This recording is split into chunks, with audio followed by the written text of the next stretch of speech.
Welcome to the SaaS Based Pro. Today we'll guide you through can connect to Steam, fix error 101 in minutes.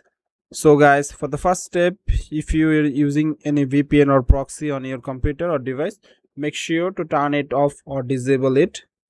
For the next step, go to your start bar or search bar, type view network connection and click on it. Once you are there, double click on your network adapter, then click on properties.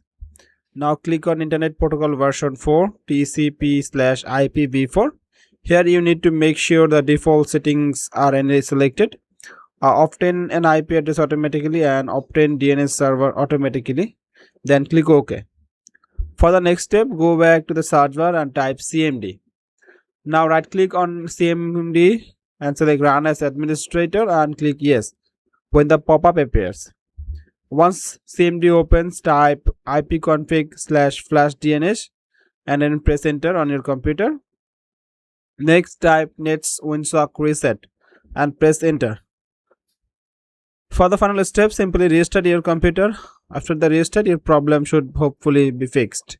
And that's it guys. Thanks for watching and I will see you in the next video.